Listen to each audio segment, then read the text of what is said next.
இந்த மாலை பொழுது என்னோடு கூட ஜூம்லையும் ஃபேஸ்புக்ல இணைந்திருக்கிற என் அன்பு சகோதர சகோதரிகள் ஒவ்வொருவரையும் கர்த்தர் ஆசீர்வதிப்பாராக, ஆண்டவர் உயர்த்துவாராக.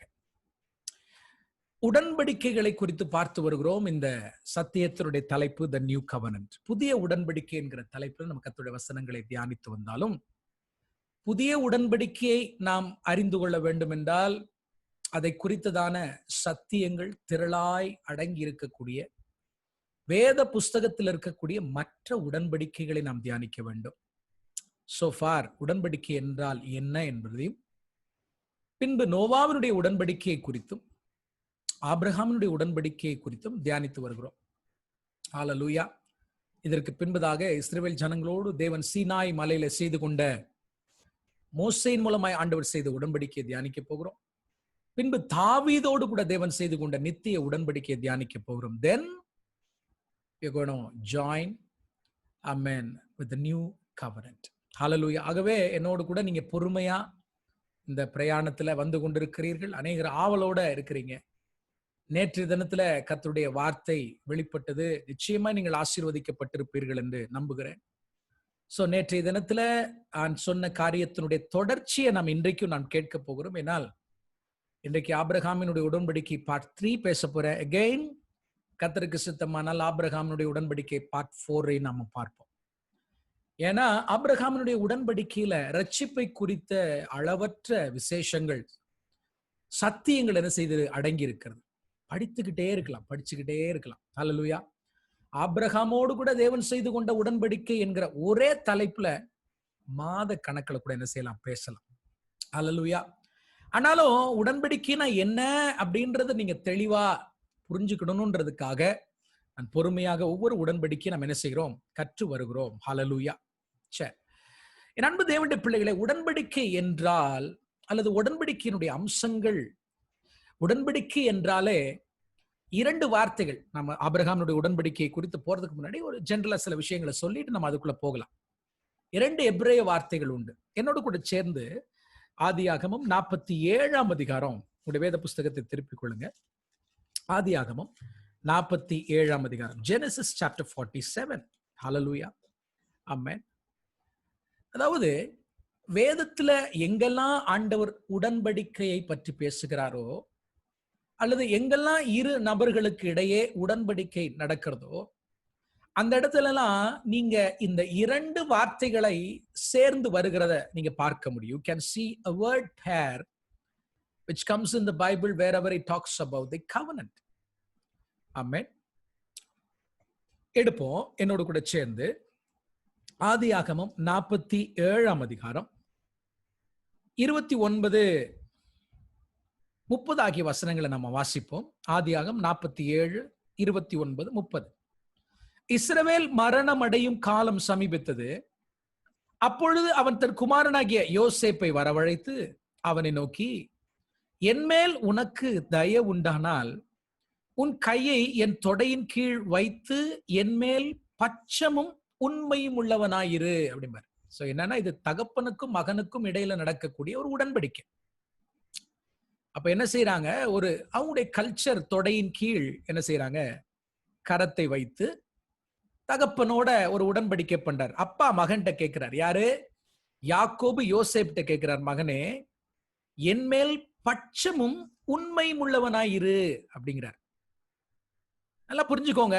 So when it comes to covenantal relationship, உடன்படிக்கையின் உறவு அப்படின்னு வரும்போது, அது 1-2 நபர்களுக்கு இடையே நடக்கிற உடன்படிக்கையா இருந்தாலும் சரி, தேவனுக்கும் மனிதனுக்கும் இடையில நடக்கிற உடன்படிக்கையா இருந்தாலும் சரி, 2 வார்த்தைகள் தொடர்ச்சியாய் வருகிறது நீங்க வேதத்துல பார்க்க முடியும். இது எபிரேய மொழியில சொல்லுகிறேன். ஒன்று பட்சமாயிரு, இன்னொன்று உண்மையாயிரு. ஹல்லேலூயா.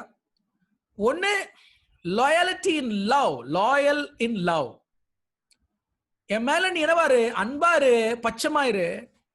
2வது உண்மையாரு. ஒரு உடன்படிக்கையினுடைய உறவினுடைய குணாதிசயமே இது.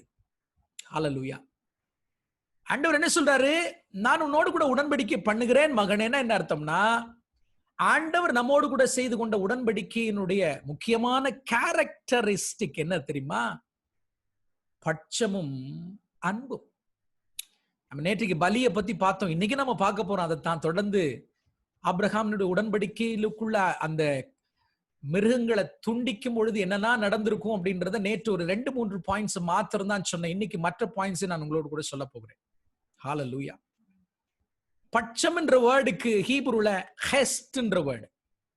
என்னோடு கூட எபிரேய மொழி தெரிந்தவர்களும் இருக்கிறதுனால அந்த வேர்டு, அந்த லெட்டரை மட்டும் நான் சொல்றேன். தெரியாதவங்க கவலைப்படாதீங்க, இட் டசன்ட் மேட்டர். ஹீப்ரு தெரிஞ்சவங்களுக்கு சொல்லுகிறேன். கெத், ஷாமெக் அண்ட் தாலத் 3 லெட்டர் வரும். ஹெஸ்ட் இங்கிலீஷ்ல எழுதி கொள்ளுங்கன்னா HESED. HESED இந்த வேர்டும், அதாவது பட்சம் அப்படின்ற வேர்டும், ட்ரூத் உண்மையாரு, ஃபெய்த்ஃபுல்லா இருன்னு சொல்றாரு. அங்க வந்திருக்கிற எபிரேய வார்த்தை எமெட் அப்படின்ற வார்த்தை, EMET. பைபிள்ல சத்தியம் அப்படின்ற வேர்டுக்கு ட்ரூத்னு சொல்றோம்ல, இந்த வார்த்தைக்கு எபிரேய வார்த்தை எமெத் அப்படின்ற வேர்டு. எபிரேய மொழியை அறிந்தவர்களுக்கு சொல்லுகிறேன், ஆலஃப் மெம் அண்ட் தாலத். ஆலஃப் மெம் அண்ட் தாலத் இந்த 3. அப்ப ஹெஸ்ட் அப்படின்னு சொன்னா, அல்லது பட்சமா இருக்கிறது அப்படின்னு சொன்னா, இந்த உடன்படிக்கையினுடைய குணாதிசயங்கள், 2 பேர் உடன்படிக்கை பண்ணுகிறாங்கன்னா உங்களுக்குள்ள இருக்கக்கூடிய குணாதிசயங்கள்ல ஒண்ணு என்ன இருக்கணும்? பட்சமா இருக்கும். பட்சம்னா லாயல் லவ் அப்படின்னு அர்த்தம். உண்மையான அன்பு. அந்த அன்புல என்ன இல்ல, கொஞ்சம் கூட கலங்கமே இருக்கக்கூடாது. அன்பு, நான் உன்னை நேசிக்கிறேன்னு எத்தனையோ பேருக்கு நம்ம சொல்லி இருக்கிறோம். ஆனா அந்த அன்புல உண்மை இல்லாம இருக்குது. பட் உடன்படிக்கை என்று வரும்பொழுது இட்ஸ் a loyal love. அது உண்மையான அன்பு. என் ஆண்டவர் உங்க மேல வச்சிருக்கிற அன்பு, இட் இஸ் ஹெஸ்ட். அது உண்மையான அன்பு, இட்ஸ் லாயல். அதுல ஈமி அளவு கூட என்ன இல்ல. ஆமென், ஸ்தோத்திரம். ஒரு ஒழிவு மறைவு இல்லாத அன்பு நம்முடைய ஆண்டவருடைய அன்பு.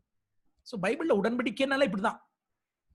அதே மாதிரி இன்னொரு வேர்டு எம்மத்னு சொன்ன, ட்ரூத் அப்படின்னு சொன்ன, அது என்னன்னா truth in faithfulness or faithfulness, அதாவது உண்மை அப்படின்ற ஒரு விஷயம். ஏன் இதை நான் சொல்றேன்னா, பைபிள்ல உடன்படிக்கை அப்படின்னு பார்த்தாலே அந்த உடன்படிக்கையினுடைய குணாதிசயம் என்னன்னா 2 விஷயம். ஒண்ணு உண்மையான அன்பு, 2வது ட்ரூத், சத்தியம் அல்லது உண்மை, ஃபெய்த்ஃபுல்னஸ். இது 2 இல்லைன்னா அது என்ன இல்லை, உடன்படிக்கையே இல்லை. திருமணத்திலே அப்படிதாங்க. திருமணம் என்பது உடன்படிக்கை அப்படின்றத நம்ம பார்க்கிறோம். சோ திருமணம் என்று வந்தாலே, கணவன் மனைவிக்குள்ள இருக்கக்கூடிய உறவு என்று வந்தாலே இது கண்டிப்பா இருக்கணும். ஒன்னு என்ன இருக்கணும்? பட்சம் இருக்கணும். இன்னொன்னு என்ன இருக்கணும்? உண்மை இருக்கணும். இதை நீங்க எங்க வாசிக்கலாம் அப்படின்னா, சங்கீதங்கள்ல கூட நீங்க வாசிக்க முடியும். நம்முடைய ஆண்டவருடைய குணத்தை பத்தி சங்கீதம் 117 எடுங்களேன். Psalms 117 நம்ம எல்லாருக்கும் தெரியும், ஒரு குட்டி சங்கீதம் அது.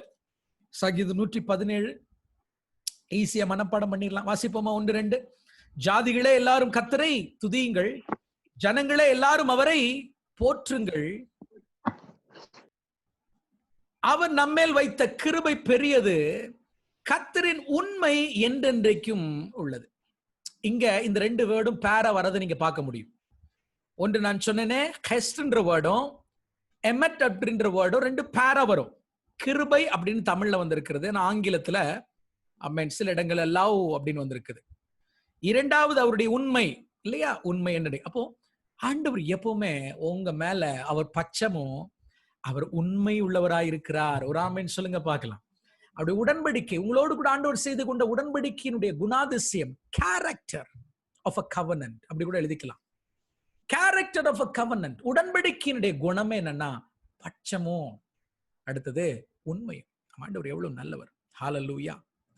என் அன்பு தேவனுடைய பிள்ளைகளை, இன்றைக்கு அப்படிப்பட்ட அந்த உன்னதமான உடன்படிக்கையினுடைய சில விஷயங்களை நாம் இன்றைக்கு நம்ம என்ன செய்ய போறோம்? தியானிக்க போகிறோம். ஒரு ஆமீன் சொல்லுங்க பார்க்கலாம். சரி, நேற்று தினத்துல நான் உங்களிடத்தில் ஒரு வசனத்தை தேடி கண்டுபிடிங்கன்னு நான் சொன்னேன். தேடி எத்தனை பேர் கண்டுபிடித்து விட்டீர்கள் என்று எனக்கு தெரியவில்லை. பட் வேண்டாம், உங்களுக்கு கஷ்டம் கொடுக்க வேண்டாம். இன்னைக்கு ஃபுல்லா நீங்க பிஸியா இருந்திருப்பீங்க. அதனால ஆபிரகாமோடு கூட தேவன் செய்து கொண்ட உடன்படிக்கை, அது அந்த செமெட்டிக் கவனன்ட். சோ ஆண்டவர் தன்னுடைய ஜனங்களோடு கூட அப்படித்தான் உடன்படிக்கை செய்கிறார் அப்படின்றத பழைய ஏற்பாட்டின் நாட்கள்ல எரேமியா எழுதி வைத்திருக்கிறது நான் உங்களுக்கு காண்பிக்கிறேன். எங்க எடுங்க பார்க்கலாம் எல்லாரும் சேர்ந்து. ஜெரமையா சாப்டர் 34, எரேமியா தீர்க்கதரிசியின் புஸ்தகம் 34ஆம் அதிகாரம். எரேமியா 34ஆம் அதிகாரம் 19-20 நான் வாசிக்கட்டுமா? இப்போ நம்ம எஸ் சிஸ்டர் வசந்தி வசனத்தை போட்டாங்க. குட், ஹல்லேலூயா. உங்களை அப்ரிஷியேட் பண்றேன் சிஸ்டர். வாசிப்போமா? எரேமியா 34:18. என் முகத்துக்கு முன் பண்ணின உடன்படிக்கையின் வார்த்தைகளை நிறைவேற்றாமல் என் உடன்படிக்கையை மீறின மனுஷரை நான் துண்டங்களின் நடுவே கடந்து போகும்படி அவர்களை இரண்டாக துண்டித்த கன்று குட்டியை போலாக்குவேன் அப்படிங்கிறார். நேற்று என்ன பார்த்தோம்? உடன்படிக்கையினுடைய பிரமாணங்களை, கட்டளைகளை ஒருவன் மீறுகிறான் என்றால் அது எய்தர் ஸ்ட்ராங்கர் பார்ட்னரா இருக்கட்டும் அல்லது வீக்கர் பார்ட்னரா இருக்கட்டும், யார் மீறினாலும் மீறுகிறவர்களுடைய நிலைமை என்னவா? அந்த மிருகம் எப்படி இரண்டாக துண்டாடப்பட்டதோ அதுபோல் என்ன செய்யப்பட வேண்டும்? அவர்களும் துண்டிக்கப்பட வேண்டும். நான் துண்டிப்பேன் அப்படின்னு சொல்றாரு. ஏன்னா இஸ்ரவேல் ஜனங்கள் தேவனுக்கு விரோதமாய் பாவம் செய்தார்கள்.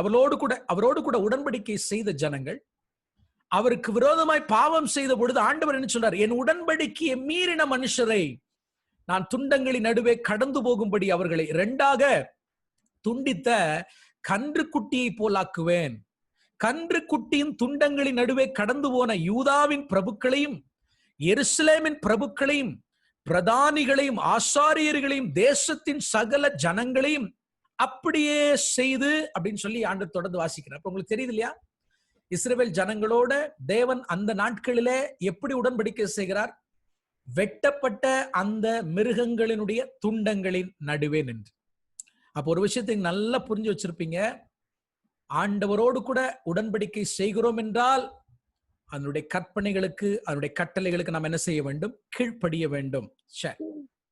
நம்ம நேற்றைய செய்தியினுடைய தொடர்ச்சியை நாம் என்ன செய்ய போறோம்? தொடர்ந்து நாம் கேட்க போறோம். அப்போ ஆபிரகாம தேவன் என்ன செய்கிறார்? உறங்க வைத்து விட்டு, தூங்க வைத்து விட்டு. ஏன் அப்படின்னா is the weaker partner of the கவர்னன்ட்.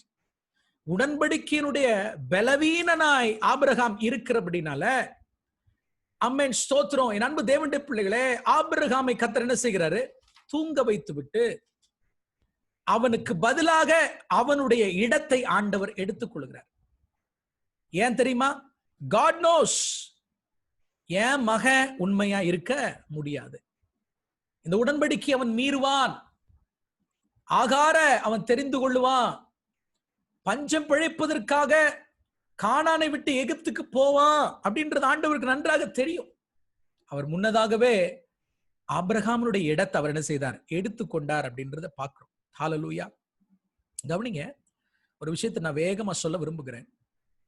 ஆபிரகாமுடைய உடன்படிக்கை நீங்க புரிந்து கொள்ள வேண்டும் என்றால் 4 அதிகாரங்களை தெளிவா படிக்கணும். அதனாலதான் ஆபிரகாமுடைய உடன்படிக்கை என்னால ஒரு நாள்ல முடிக்கவே முடியாது. எனக்கு ஒரு நாள் வேணும். ஆமென். 1 ஆதியாகமம் 12, 2வது ஆதியாகமம் 15, 3வது ஆதியாகமம் 17, 4வது ஆதியாகமம் 22. இந்த 4 அதிகாரங்களை தீர்க்கமா படிச்சீங்கன்னா தான் ஆபிரகாமோடு கூட தேவன் செய்து கொண்ட உடன்படிக்கை முழு சத்தியத்தை நீங்க என்ன செய்ய முடியும்? கற்றுக்கொள்ள முடியும். ஹல்லேலூயா. சோ ஆபிரகாமோடு கூட பிதாவாகிய தேவன் செய்து கொண்ட உடன்படிக்கையுடைய முக்கியமான டேர்ம்ஸ் என்ன? மறுபடியும் உங்களுக்கு ஞாபகப்படுத்துகிறேன். 1, உடன்படிக்கை என்பது மிருகங்களை இரண்டாக ஸ்பிளிட் பண்ணி, இரண்டாக என்ன செய்யணும்? அதை பிரித்து அது நடுவில் இரத்தத்தினால் என்ன செய்யப்பட வேண்டும்? உடன்படிக்கை செய்யப்பட வேண்டும். ஹல்லேலூயா. 2வது, அந்த துண்டங்களில் நடுவே நின்று உடன்படிக்கை செய்கிறபடினால இருவரில் யார் உடன்படிக்கையினுடைய கட்டளைகளை மீறுகிறார்களோ அவர்களுக்கு இந்த மிருகத்திற்கு, துண்டங்களுக்கு என்ன நடக்கிறதோ அது அவர்களுக்கு என்ன செய்யும்? நடக்கும். So that's the terms of the covenant. Hallelujah. 3வது, ஆகையினால ஆபிரகாம் பலவீனனா இருக்கிறதுனால God did not require Abraham to walk through the pieces. அந்த துண்டங்களின் நடுவே ஆபிரகாம் நடக்க வேண்டியது இல்லை என்கிற ஆமென் ஒரு தீர்மானத்தை கர்த்தர் எடுக்கிறார். ஹல்லேலூயா. இன்ஃபேக்ட் ஆபிரகாமை தேவன் தூங்க வைத்து விட்டு அவனுக்கு பதிலாக அவனுடைய இடத்தை இயேசு கிறிஸ்து ஒரு அக்கினி ஜுவாலையாக துண்டங்களில் வழியாய் நடந்து சென்று Jesus took Abraham's place. Hallelujah. அப்ப என்ன அர்த்தம்? ஆபிரகாமோடு கூட செய்து கொண்ட உடன்படிக்கை நமக்கு கற்றுக் கொடுக்கிற காரியம் என்னன்னா, உடன்படிக்கையினுடைய ஸ்ட்ராங்கர் பார்ட்னருடைய பணியையும் ஆண்டவரே எடுத்துக் கொள்கிறார், வீக்கர் பார்ட்னருடைய பணியும் ஆண்டவர் எடுத்துக் கொள்கிறார். ஹல்லேலூயா. God, he holds both the sides of the covenant. ஆமென். எவ்வளவு நல்ல தேவன். ஹalleluya. அப்படி இருக்குமா? ஆமென். நமக்கு வீடு விக்கிறவன் நமக்காகவே காசு அவனே கொடுத்து நமக்கு வீடு விற்பானா? விற்க மாட்டாங்க இல்லையா? ஆனா ஆண்டவர் என்ன செய்கிறார் தெரியுமா? உங்களோடு கூட என்னோடு கூட உடன்படிக்கை செய்வதற்காக ஆமென் அவரே வீக்கர் பார்ட்னருடைய இடத்தை என்ன செய்கிறார்? எடுத்துக் கொள்ளுகிறார். That's the cross. அதுதான் சிலுவை. ஹalleluya. அது மாத்திரமல்ல, தன்னுடைய சொந்த குமாரனுடைய மரணத்தின் நிமித்தம் ஆபிரகாம், கவனிங்க, ஆபிரகாம் உடன்படிக்கையை மீறுவான் அல்லது மீறினான் அப்படின்னு எடுத்துக்கிட்டோம். அது நிமித்தம் ஆபிரகாமை அல்ல, தன்னுடைய சொந்த குமாரனையே மரிக்க கொடுப்பேன் என்கிற டேர்ம்ஸையும் ஆண்டவர் என்ன செஞ்சார்? ஆபிரகாமுக்கு எழுதி கொடுத்து விடுகிறார். எவ்வளவு நல்ல தேவன் நம்முடைய தேவன், எவ்வளவு நல்ல தேவன். சோ நேற்றைய தினத்துல இந்த ஸ்பிளிட்டிங் ஆஃப் the animals, இந்த மிருகங்களை 3 வயதுள்ள இந்த மிருகங்களை துண்டங்களாக வெட்டி அது நடுவில் நின்று உடன்படிக்கை செய்யும் பொழுது என்னவெல்லாம் நடக்கும் என்பதை நேற்றைக்கு நாம் தியானிச்சோம். சோ ஒன்று, there will be a divine exchange, ஒரு தெய்வீக பரிமாற்றம் உண்டாகும். தேவனுடையதெல்லாம் என்னுடையதாகிறது, என்னுடையதெல்லாம் தேவனுடையதாகிறது. இரண்டாவது, there will be a mark of the covenant, a scar of the covenant. Hallelujah. என் அன்பு தேவனுடைய பிள்ளைகளே, அவருடைய சரீரம் முழுவதும் உங்களோடு கூட அவர் உடன்படிக்கை செய்து கொண்டார் என்கிற அடையாளங்கள் நிறைந்திருக்கிறது. அதே போல உங்களுடைய இருதயத்தினுடைய நுனித்தோலை ஆண்டவர் என்ன செய்கிறார்? விருத்த சேதனம் பண்ணி உங்களுடைய இருதயத்திலும் அவர் அடையாளத்தை என்ன செய்திருக்கிறார்? வைத்திருக்கிறார். இன்னொரு முக்கியமான உடன்படிக்கையினுடைய அம்சம் என்னன்னா, எக்ஸ்சேஞ்ச் ஆஃப் நேம்ஸ் அல்லது சேஞ்ச் ஆஃப் நேம்ஸ் அப்படின்னு நம்ம சொல்லலாம். பைபிள்ல நீங்க யாருடைய பெயரெல்லாம் ஆண்டவர் மாற்றி இருக்கிறார்? ஆபிரகாமை தேவன் என்னவாய் மாற்றினார்? ஆபிரகாமை மாற்றினார். சாராவை தேவன் சாராள் தமிழ்ல மாற்றினார். யாக்கோபை தேவன் இஸ்ராயேல் என்று என்ன செய்கிறார்? மாற்றுகிறத நம்ம பார்க்கிறோம் இல்லையா? சிலர் சொல்லுவாங்க ஆண்டவர் சவுலை பவுலாய் மாற்றினார். இல்ல, அது தவறு. அவன் பேர் ஷாவுல், மிக அழகான எபிரேய பேர்.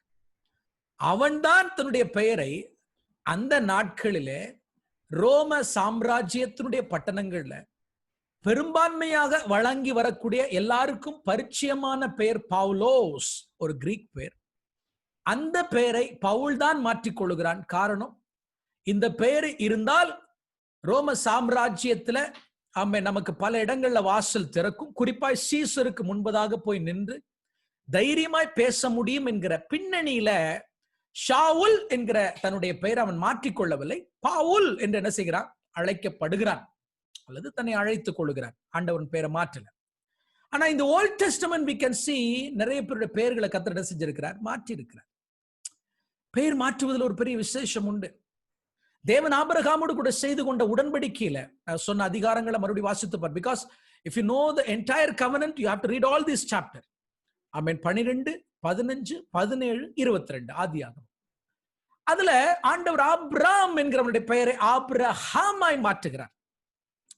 எபிரேய மொழி தெரிந்தவர்களுக்கு தெரியும், எபிரேய ஆல்பபெட்ஸினுடைய 5வது எழுத்து ஹே என்கிற எழுத்து. ஹே, HEY. நீங்கள் சங்கீதம் 119வது சங்கீதத்தை வாசித்திருப்பீர்கள். 119வது சங்கீதத்திற்கு மேல பாத்தீங்கன்னா ஒரு சின்ன எழுத்து இருக்கும். நீங்க தமிழ்ல படிச்சு பாருங்க. அலஃப், பெத், கிமல், தாலத், ஹே அப்படின்னு எழுதி உங்க பைபிள்ல இருக்கும். அது என்னன்னு நமக்கு தெரிஞ்சிருக்காது. Maybe number 1, number 2, number 3 நினைச்சிருப்பீங்க. ஆனா அது என்னன்னா ஆல்பபெட்ஸ், ஹீப்ரு ஆல்பபெட்ஸ். என் அன்பு தேவனுடைய பிள்ளைகள், அந்த 5வது எழுத்தை நீங்க பாருங்க, அல்லது 5வது அதிகாரத்திற்கு மேல வரக்கூடிய அந்த எழுத்தை பாருங்க. லெட்டர் ஹே. ஹே அப்படின்னா கிருபைன்னு அர்த்தம். அல்லது letter 5, number 5, it means grace. நம்ம எல்லாருக்கும் தெரியும் எண் 7 அப்படின்னா பூரணம் என்பதை அறிந்திருப்போம். எண் 8 அப்படின்னா new beginning. Number 8 is new beginning, புதிய ஆரம்பம் என்று அர்த்தம். தாவீது அவருடைய குடும்பத்தில் 8வது குமாரன். It's a new beginning. Hallelujah. Number 5 is grace. ஆண்டவர் என்ன செய்றார் தெரியுமா? ஆபிரகாம், அதாவது ஃபாதர் ஆஃப் இன்டெலிஜென்ஸ் அப்படின்றவனுடைய பெயரை ஒரே ஒரு எழுத்தை, ஒரே ஒரு லெட்டரை மட்டும் வேர்ட்ல ஆட் பண்றார். இதனாலதான் ஹீப்ரு சம்டைம்ஸ் வேதத்தினுடைய ஆழங்களை அறிந்து கொள்வதற்கு நமக்கு உதவி செய்கிறது.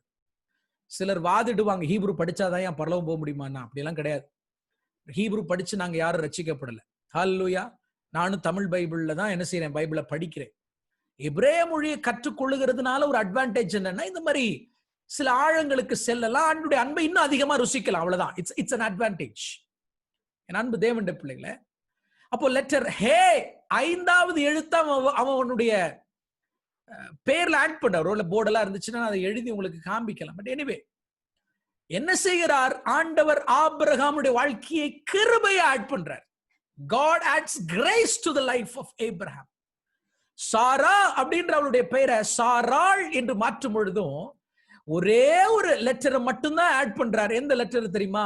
ஹே அப்படின்ற லெட்டர் ஆட் பண்றார், which means grace. ஹalleluya. என்ன நடக்கிறது தெரியுமா? ஆபிரகாமா இருந்தவர் ஆபிரகாமாய் மாற்றுகிறார்.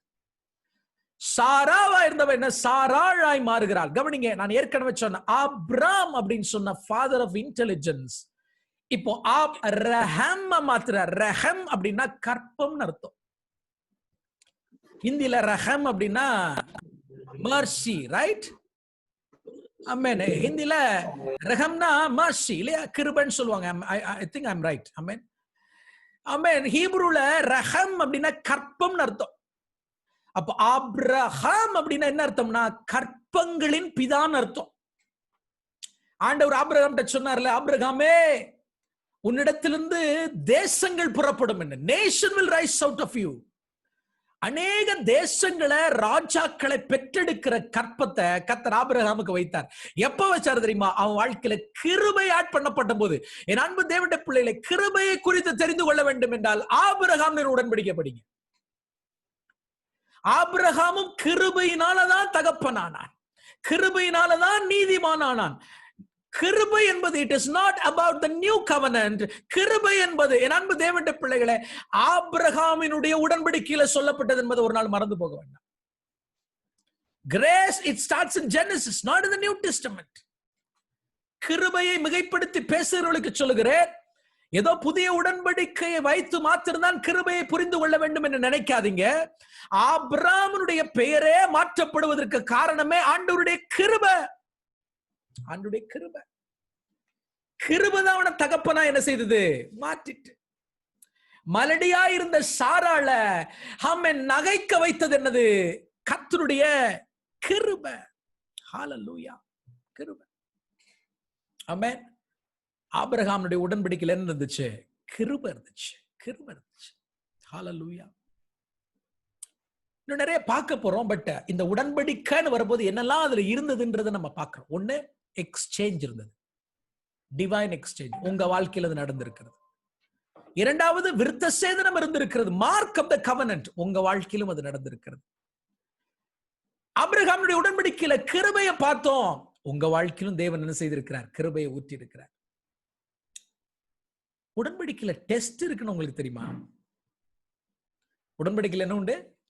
பரீட்சை இருக்குன்னு உங்களுக்கு தெரியுமா? அது ஆபிரகாமுடைய உடன்படிக்கை பாஸ்டர். புதிய உடன்படிக்கையில பரீட்சை இல்லை. நான் இப்போ ஆபிரகாமுடைய உடன்படிக்கையை பேசிக் கொண்டிருக்கும் பொழுது எதை பற்றி தான் பேசிக் கொண்டிருக்கிறேன்? புதிய உடன்படிக்கையினுடைய சத்தியத்தை தான் பேசிக் கொண்டிருக்கிறேன். ஹalleluya. 22ஆம் அதிகாரம் நல்ல பரிச்சயமான அதிகாரம் நம்ம எல்லாருக்கும். ஆபிரகாம் தன்னுடைய ஒரே பேரான குமாரனை அவன் நேசித்த புத்திரன் ஆண்டவருக்காக பலி செலுத்துவதற்காக எங்க கொண்டு போறான்? மோரியா மலைக்கு. இன்னைக்கு நான் சொல்றேன், உடன்படிக்கைக்குள் வாழும் பொழுது உங்க வாழ்க்கையில சோதனைகள் வரும். ஹalleluya. மறுபடியும் சொல்றேன், உடன்படிக்கைக்குள் வாழும் பொழுது யார் சொன்னது பிரச்சனைகள் வராது என்று? சமீபத்தில் யாரோ ஒரு ஸ்டேட்மெண்ட்டை போட்டிருந்ததை என்னுடைய மனைவி வாசிச்சாங்க. ஆமென். பிரச்சனையிலிருந்து தேவன் நம்மை தவிர்ப்பதற்கு பிரச்சனை இல்லாத இடத்துக்கு நம்மளை கொண்டு போவாருங்க. That's not a true statement. மறுபடியும் சொல்றேன், எப்படியா பிரச்சனைகளிலிருந்து நம்மளை காப்பாற்றுவதற்கு தேவன் நம்மளை எங்க கூட்டு போவாரா? பிரச்சனைகள் இல்லாத இடத்திற்கு கூட்டு போவார். நான் சொல்லட்டுமா? பிரச்சனை நடுவில் தான் யார் என்பதை காண்பிப்பதற்கு தேவன் எப்பொழுதுமே நம்மளை எங்கதான் கூட்டு போவாரு? வனாந்திரத்துக்கு தான் கூட்டு போவார். தானியேலை சிங்க கபிக்கு கூட்டு போனாரு.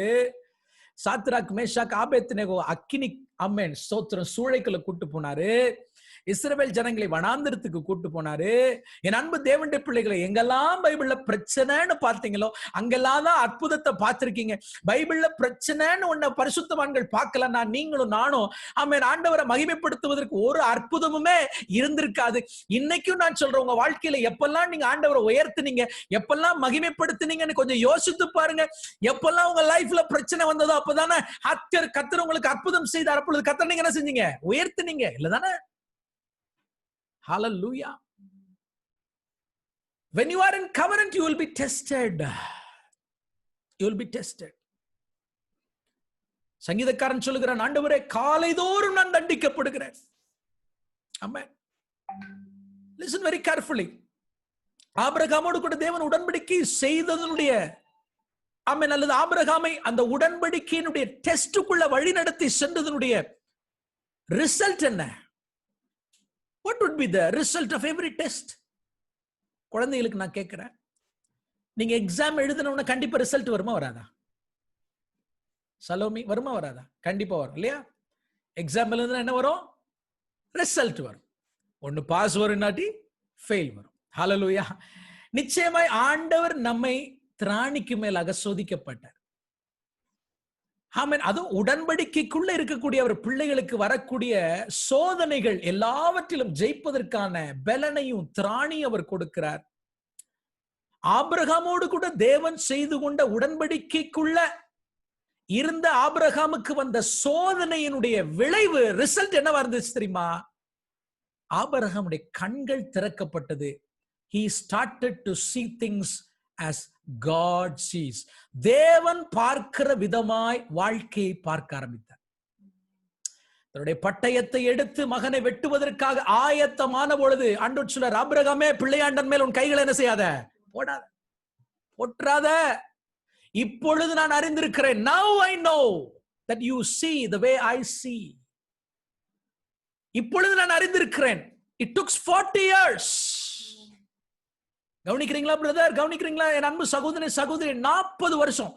நாம் இப்ப 2 நாள்ல பேசிக்கிட்டு இருக்கிற இந்த உடன்படிக்கை, ஆபிரகாமோடு கூட செய்து கொண்ட உடன்படிக்கையினுடைய கால அளவு எவ்வளவு தெரியுமா? 40 வருஷங்க.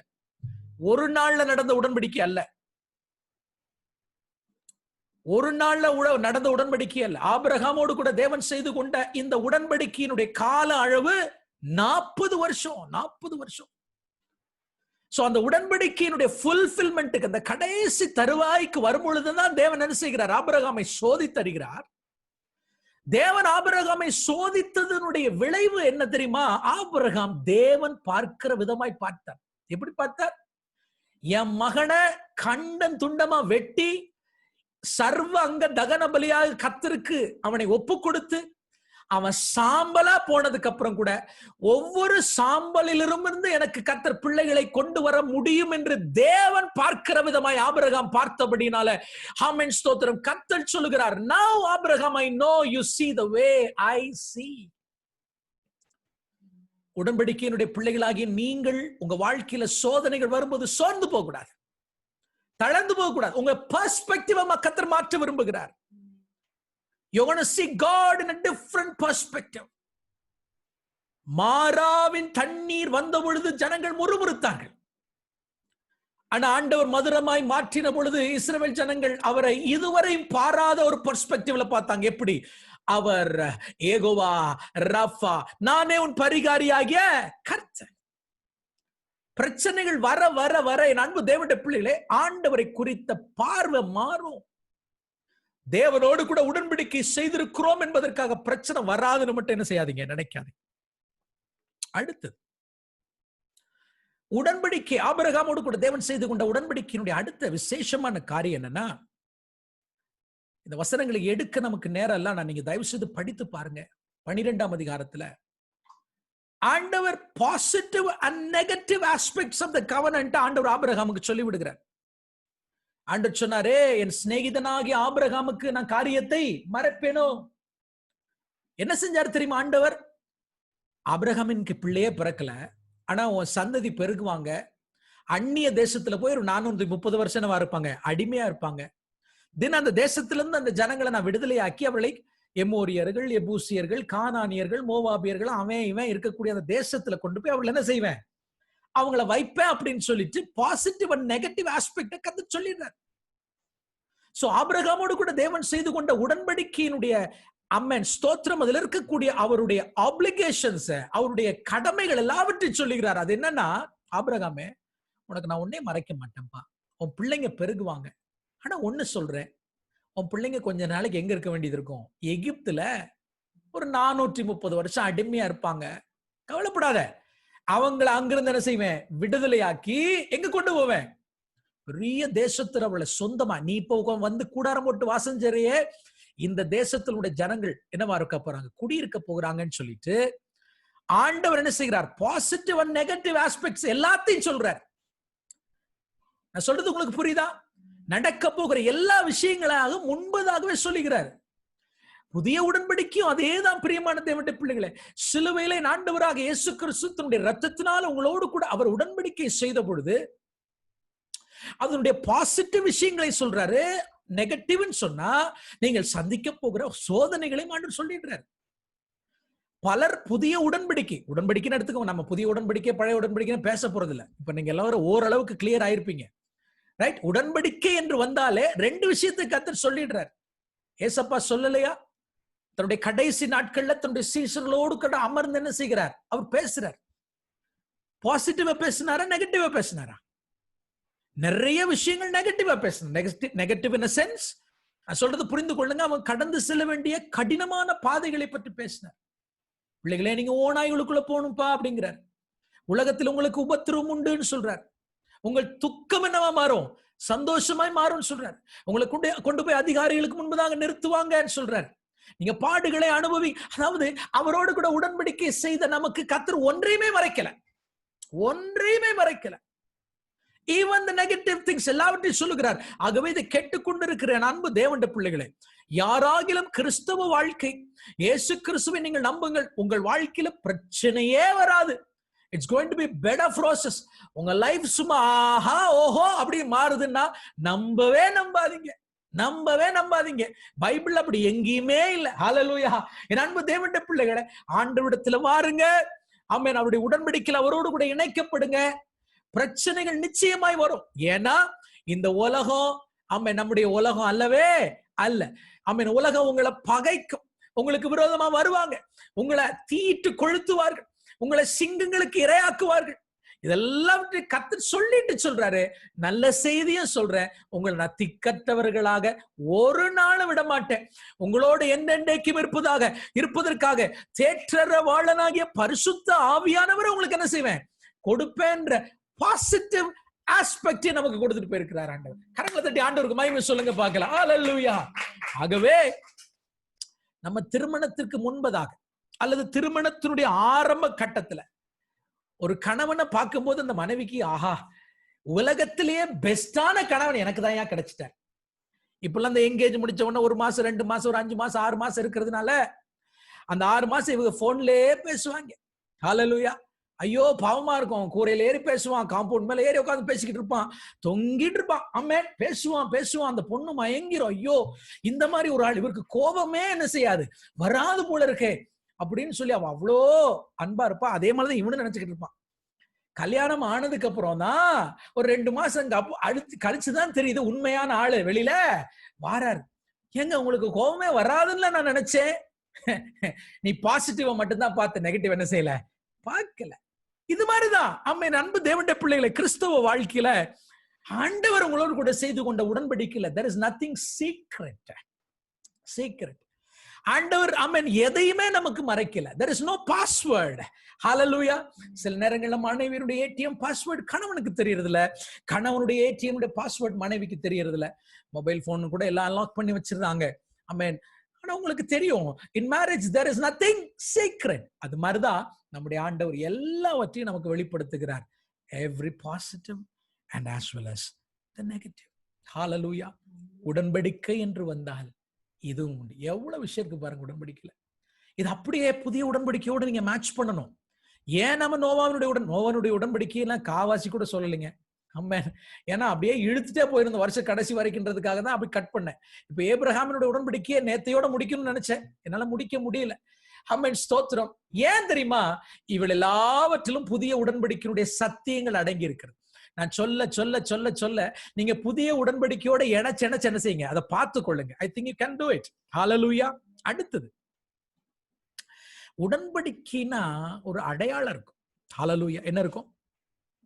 உடன்படிக்கையினால என்ன இருக்கும்? அடையாளம். சரி, இப்போ எனக்கும் என்னுடைய மனைவிக்கும் ஏற்பட்ட உடன்படிக்கைக்கு அடையாளம் யார் தெரியுமா? எங்க வீட்டுல இருக்க 3 பிள்ளைங்க. ஹalleluya. They are the signs that we are husband and wife. இல்லையா? தேவன் ஆபிரகாமோடு கூட செய்து கொண்ட உடன்படிக்கையினுடைய அடையாளம் என்ன? சந்ததிகள், generations. ஹalleluya. குழந்தைகள் அப்படின்னு சொல்லுவோமே. ஆமென், ஹalleluya. என் அன்பு தேவனுடைய பிள்ளைகளே, எத்தனை பேர் தேவனோடு இந்த வேளையில உடன்படிக்கை செஞ்சிருக்கீங்க? ஆமென் சொன்னீங்கன்னா எல்லாருமே ஆமென் டைப் பண்ணுவீங்க, எனக்கு நல்லா தெரியும். சரி, இப்ப நான் கேட்கிற கேள்விக்கு பதில் சொல்லுங்க. தேவனோடு கூட நீங்க உடன்படிக்கையில இருக்கிறீங்கன்னா, if you are in a marriage covenant with God, அவருடைய பிள்ளைகள் எங்க?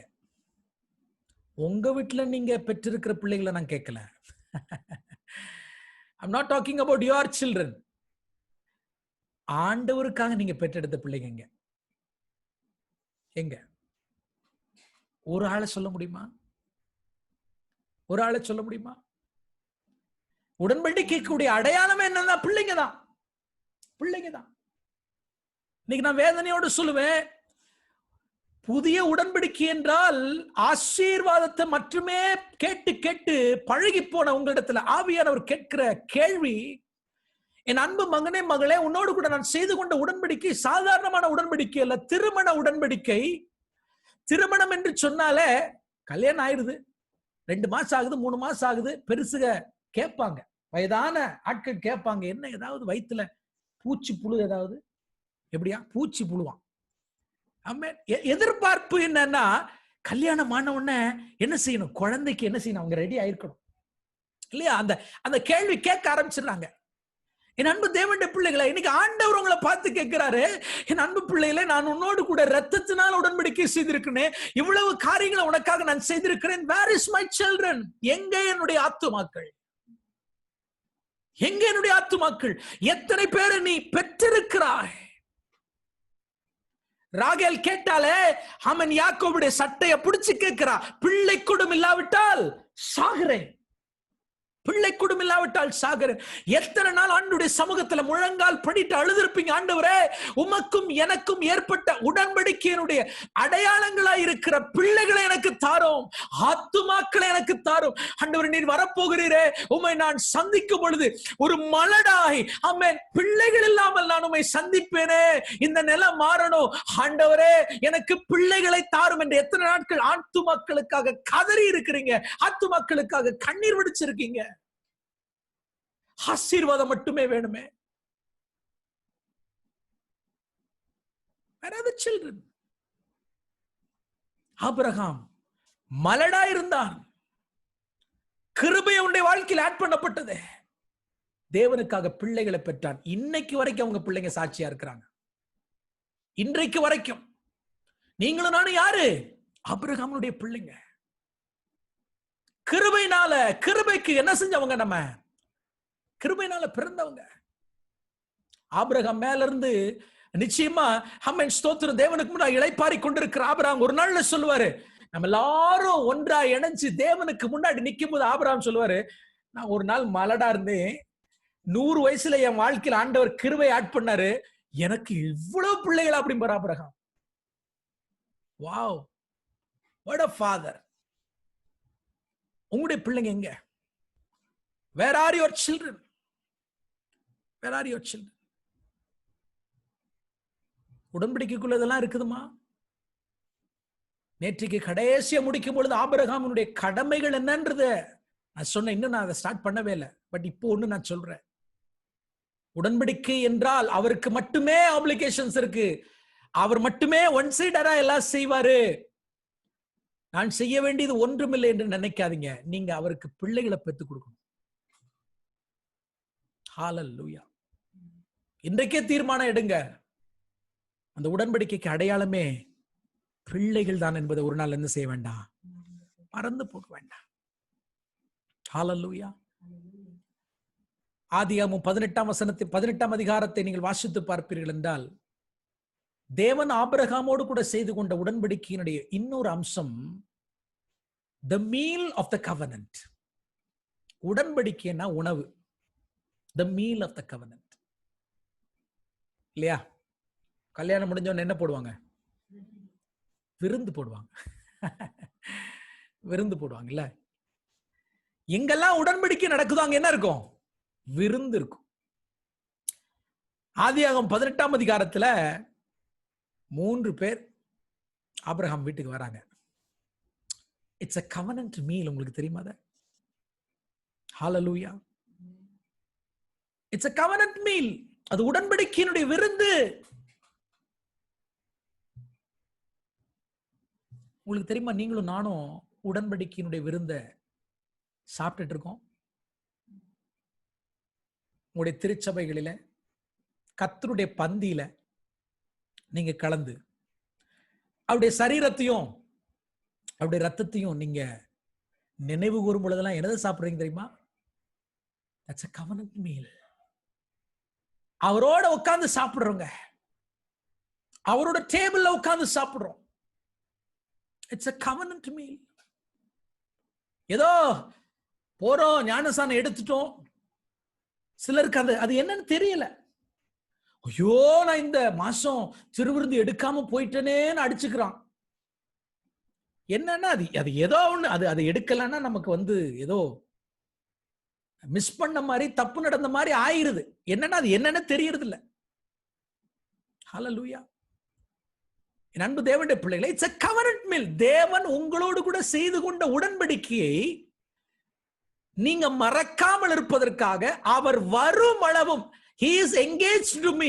நான் இயேசுவோடு கூட என்கேஜ்மென்ட் பண்ணப்பட்டு விட்டேன், நான் நிச்சயிக்கப்பட்டு விட்டேன் என்பதை நீங்கள் மறந்து விடக்கூடாது என்பதற்காக கர்த்தர் உங்களுக்கு இதை நினைவு கூற சொல்லி இருக்கிறார்.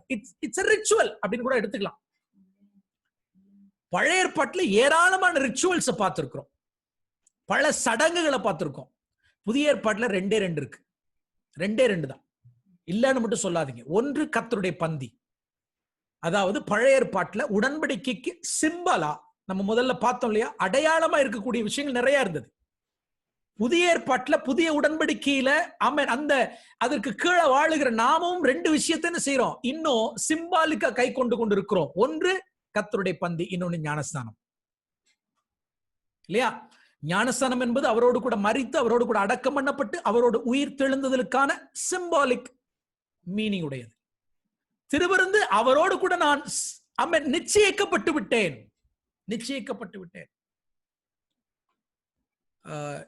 நீங்க என்னுடைய யூடியூப்ல போயிட்டு பாஸ் ஓவரை பத்தி ஒரு 4 நாட்கள் நான் பேசி இருக்கிறது நீங்க பாத்தீங்க அப்படின்னா டெமான்ஸ்ட்ரேட் பண்ணிருப்பேன்.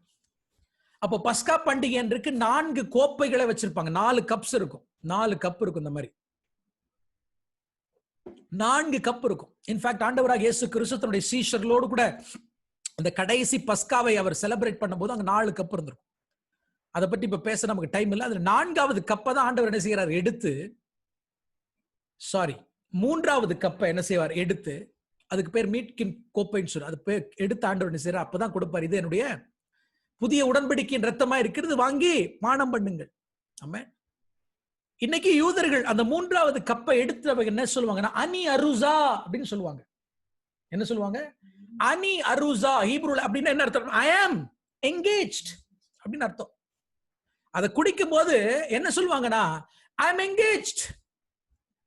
நான் இயேசுவோடு கூட என்ன செய்யப்பட்டு விட்டேன், என்கேஜ் பண்ணப்பட்டு விட்டேன். 4வது ஒரு கோப்பை மிச்சமா இருக்கிறது. ஆண்டவர் தன்னுடைய சீஷர்கிட்ட சொல்லுகிறார்ல, நான் வருமளவும் இந்த 4வது கோப்பையில் என்ன செய்ய, 4வது பைபிள்ல இருக்காது, பட் சொல்லுறார், நான் வருமளவும் இந்த கோப்பையில் என்ன செய்ய மாட்டேன், இந்த பாத்திரத்தில் நான் பானம் பண்ண மாட்டேன். நான் வந்ததுக்கு அப்புறம் இந்த 4வது கோப்பையில நம்ம எல்லாரும் சேர்ந்து கல்யாணம் முடிஞ்ச உடனே ஒன்னா குடிப்போம்.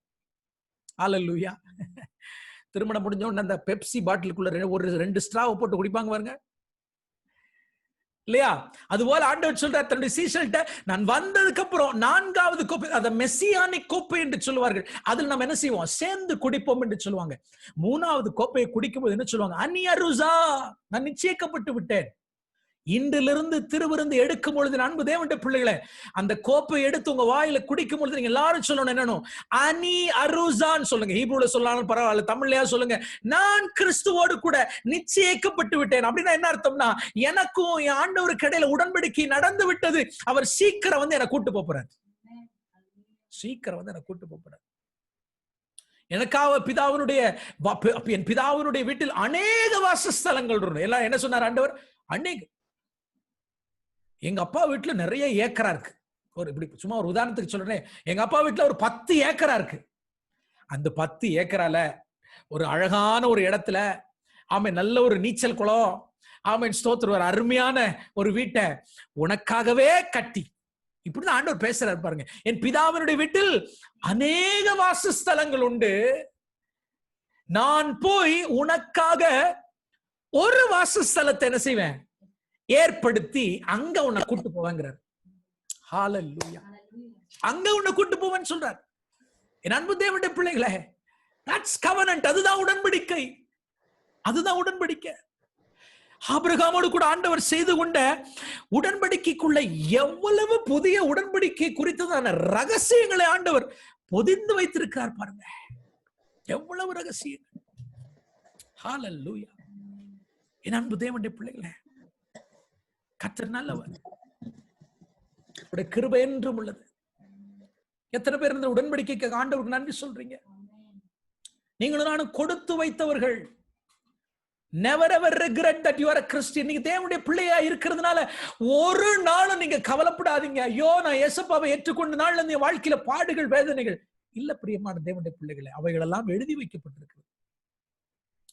அதனாலதான் ஒரு ஆத்துமா ரட்சிக்கப்பட்டு திருச்சபைக்கு வந்ததுக்கு அப்புறம் கர்த்தர் உனக்கு அதை கொடுப்பாரு இதை கொடுப்பாருன்னு பேசாம, அந்த ஆத்துமாவுக்கு என்னத்தை கொடுங்க? வார்த்தையை கொடுங்க. கர்த்தருடைய வார்த்தையை கொடுங்க, வசனத்தை கொடுங்க, சத்தியத்தை கற்றுக் கொடுங்க. இதுதான் terms and conditions of the covenant. தேவன் உங்களோடு கூட என்னோடு கூட செய்து கொண்ட உடன்படிக்கையினுடைய அத்தனை ஆப்ளிகேஷன்ஸ் எங்க இருக்குது? கர்த்தருடைய வசனம். முழுமையாய் சொல்லிக் கொடுங்க. ஆமென். கிறிஸ்தவ வாழ்க்கையில பாடுகள் உண்டு, வேதனைகள் உண்டு, பட் அதே நேரத்துல இதெல்லாம் உண்டு. எல்லாத்தையும் சொல்லிக் கொடுங்க. என் அன்பு தேவனுடைய பிள்ளைகளை, கிறிஸ்தவ வாழ்க்கை ஒரு நாளும் கசக்காது. ஒரு நாளும் கசக்காது. ஹல்லேலூயா. கர்த்தர்களோடு கூட இந்த நாள்ல பேசி இருப்பாருன்னு நம்புகிறேன். நாளைக்கு தொடர்ந்து நம்ம ஆபிரகாமுடைய உடன்படிக்கையை பார்க்க போகிறோம்.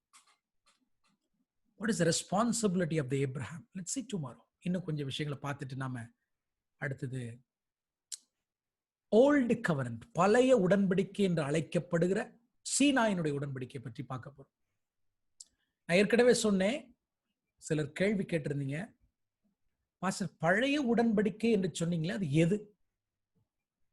நாங்க என்ன நினைச்சோம்னா, பழைய ஏற்பாட்டில் இருக்கிற எல்லா உடன்படிக்கைகளுமே பழைய உடன்படிக்கை என்று. பட் நீங்க சொல்றீங்க இல்ல, பழைய ஏற்பாட்டில் இருக்கக்கூடிய 5 உடன்படிக்கைகள்ல ஒரு உடன்படிக்கை தான் பழைய உடன்படிக்கைன்னு. எஸ், பழைய உடன்படிக்கை எதுனா மோசேயின் மூலமா இஸ்ரவேல் ஜனங்களோடு தேவன் செய்து கொண்ட உடன்படிக்கை, அந்த சீனாய் கவனன்ட் அல்லது மொசைக் கவனன்ட் மட்டுமே பழைய உடன்படிக்கையை தவிர, ஆண்டவர் நோவாவோடு கூட செய்து கொண்ட உடன்படிக்கை, ஆபிரகாமோடு செய்து கொண்ட உடன்படிக்கை புதிய உடன்படிக்கையினுடைய சத்தியங்கள் அடங்கிய உடன்படிக்கை என்பதை மறந்து போகக்கூடாது. ஹல்லேலூயா. எனக்கு ஆண்டவருக்கு நன்றி செலுத்தி நம்ம முடிக்க போறோம். கண்களை மூடுவோமா? கொஞ்ச நேரம் ஆண்டவரை துதிங்க பார்க்கலாம். கர்த்தருடைய நாமத்தை மகிமைப்படுத்துங்க பார்க்கலாம். கர்த்தருடைய நாமத்தை உயர்த்துங்க. அம்மா நன்றிப்பா, நீர் எவ்வளவு நல்லவர். துண்டங்கள நடுவே நான் நடக்க வேண்டியதாயிராமல் எனக்கு பதிலாக நிச்சயமாய் உடன்படிக்கையை மீறுவேன் என்று அறிந்த நீர் எனக்காக அக்கினி ஜுவாலையாக துண்டங்கள் வழியாய் நீர் நடந்து சென்று, ஆண்டவரே என்னுடைய இடத்தை நீர் ஏற்றுக்கொண்டீரே, உமக்கு நன்றி. உம்முடையதெல்லாவற்றையும் என்னுடையதாக்கி என்னுடையதெல்லாம் நீர் ஏற்றுக்கொண்டீரே, உமக்கு நன்றி. ஆண்டவரே, தழும்புகளை உன்மேல் ஏற்றுக்கொண்டு, ஆண்டவரே அப்பா ஸ்தோத்திரம், இன்னைக்கு ஒவ்வொரு நாள் நீர் தழும்புகளை பார்க்கும் பொழுதெல்லாம் என்ன நினைச்சு பாக்குறீங்களே, உமக்கு நன்றி.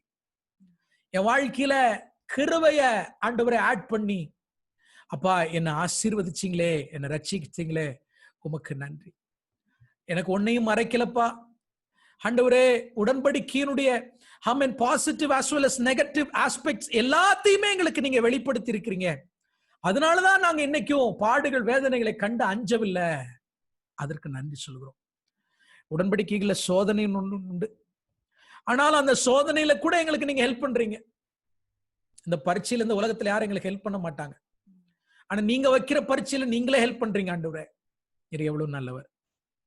உடன்படிக்கைக்குரிய அடையாளமாக நாங்க பிள்ளைகளை பெற்றெடுக்கணும்ன்ற ஆண்டவரே சத்தியத்தை நாங்க இன்னைக்கு கற்றுக்கொண்டோம்ப்பா. ஆண்டவரே இந்த நாள்ல இருந்து எப்படியாகலும் ஆத்துமாக்களை ஆதாயம் பண்ண எங்களுக்கு கிருபை தாரும். உடன்படிக்கையினுடைய உணவுக்காக நன்றி.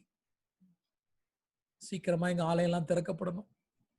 திரும்பவும் நாங்க சபையோரா ஒன்னா இணைஞ்சு ஆண்டவரே அம்மேன் அந்த மீல் ஆஃப் தி கவனன்ட் நாங்க கொண்டாடணும். அதை நாங்க ரொம்ப மிஸ் பண்றோம் டாடி. அதை நாங்க ரொம்ப மிஸ் பண்றோம். ஆண்டவரே எங்களோடு பேசினதற்காக நன்றி. மகிமை உமக்கே செலுத்துகிறோம். இயேசுவின் நாமத்தில் பிதாவே, amen, amen. Shalom, shalom. God bless you all. God bless you. Amen. கர்த்தர் உங்களை அளவில்லாமல் ஆசீர்வதிப்பாராக.